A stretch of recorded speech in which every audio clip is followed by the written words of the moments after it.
Up until now, we've learned inferential procedures, that is, tests and confidence intervals, for what we'd call the one-sample case. That is, we've been interested in a single proportion, such as the percentage of people who support the mayor, or a single mean, such as the mean body temperature for healthy adults. However, many questions that we might want to study require us to have two sets of data, or to look at the same measurement taken under two different conditions. So now we're going to look at expanding our statistical toolbox to include tests and confidence intervals to see if two measurements or two groups differ. We're going to go back now to our anthropology data and measurements on 400 skeletons, in particular estimates at age of death and how those estimates differ from actual age at death. We've looked at the estimates given by the DeGangi method, in which age estimates were made by examining the first rib.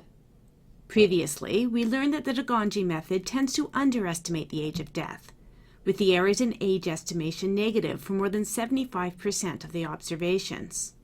As we can see by the third quartile, which is negative, and we can see that our average or mean error of age estimation is negative 14 years. So on average, the DeGangi method underestimates the age of death by more than 14 years.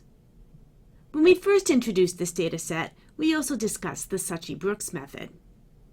This method estimates the age from the pubic bone, a weight-bearing part of the body, so it may perform differently than the DeGangi method.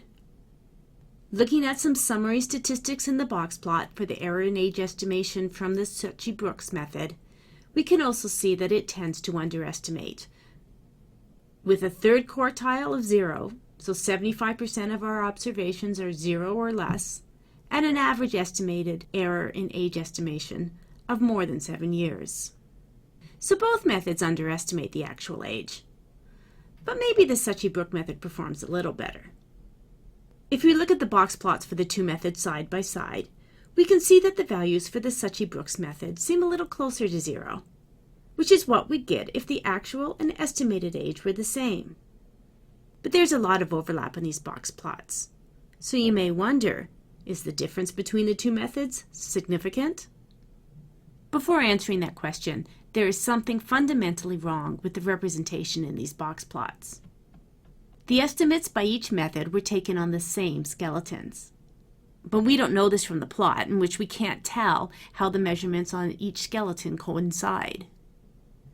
For example, our largest underestimate using the DeGangi method was a whopping 60 years below the actual age. Using the Suchy-Brooks method, the largest underestimate was only 36 years. But are these even the same skeleton? Because these side-by-side box plots don't match up measurements on the same skeleton, this isn't the best representation of our data. This is an example of matched pairs.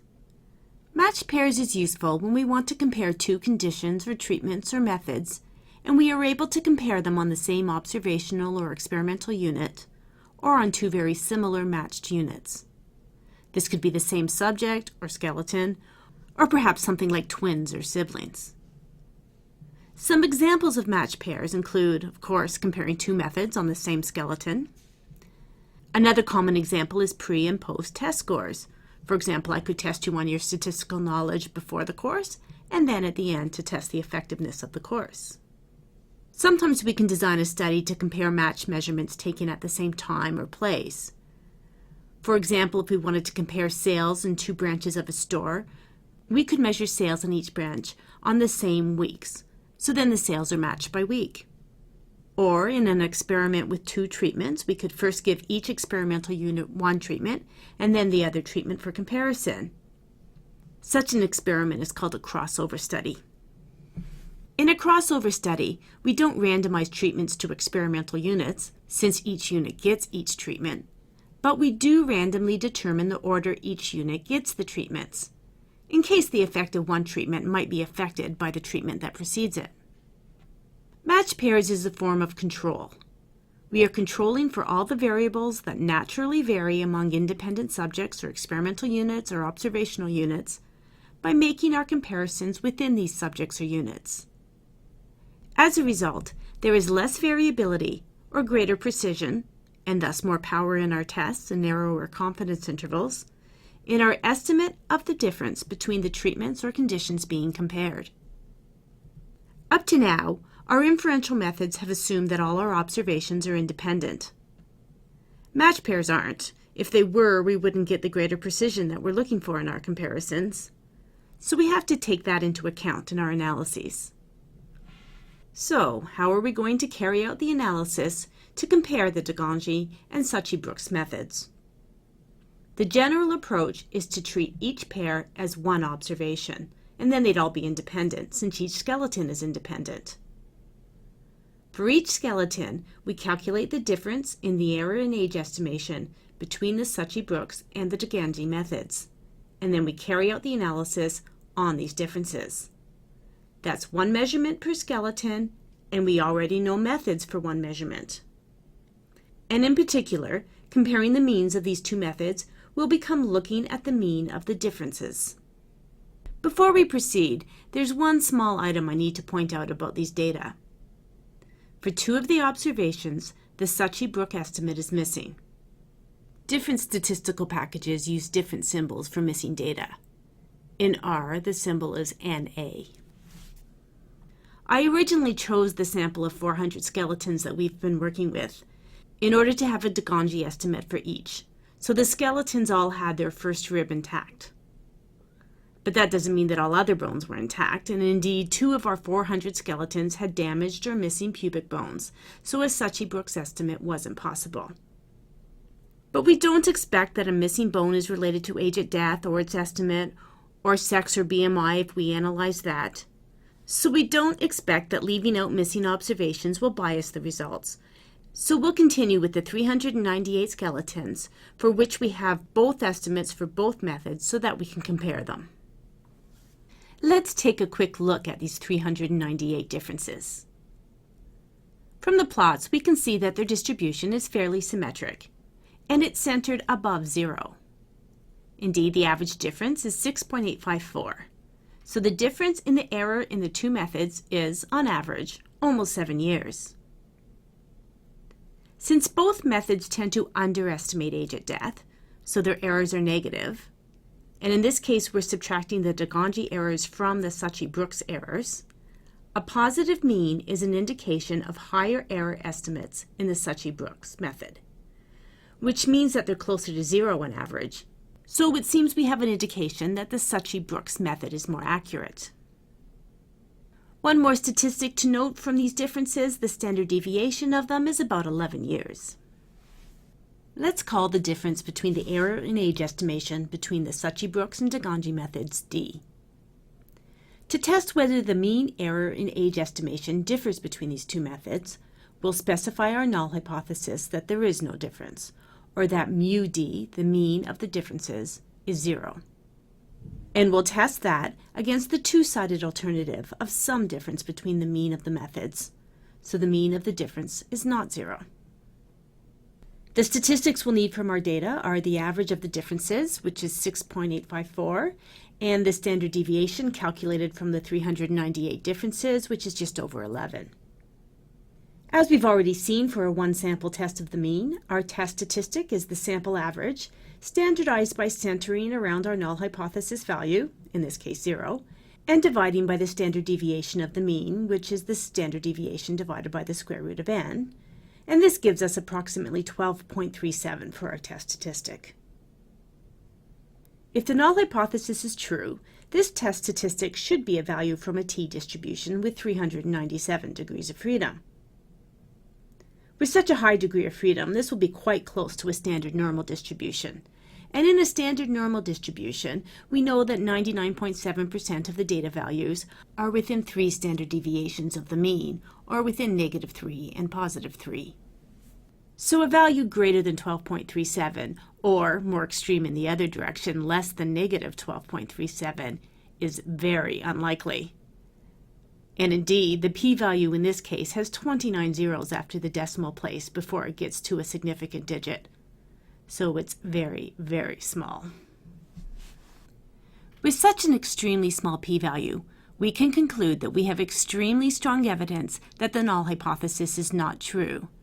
That is, the mean of the difference between the methods in the errors in age estimation is not 0.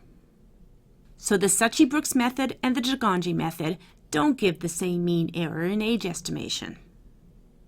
We noted earlier that the average difference between the methods was positive. And this is an indication that the errors in age estimation were closer to 0 for the Suchy-Brooks method. So the Suchy-Brooks method is giving age estimates that are closer to the actual age. Remember that the Suchy-Brooks method uses the pubic bone, a weight-bearing bone, where the Degongey method uses a rib, a non-weight-bearing bone. So an interesting follow-up question might be to further investigate whether weight-bearing bones give more accurate estimates. Of course, this is an observational study, not an experiment. So we need to be careful not to overstate our conclusions. We can't say anything that implies cause and effect. But we can say that for the set of skeletons that are being examined here, there is strong evidence that the mean error in age estimation is not the same between the two methods.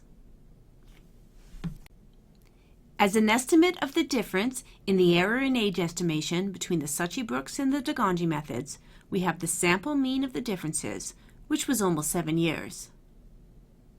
Even better would be to include a range of plausible values for what this mean difference could be.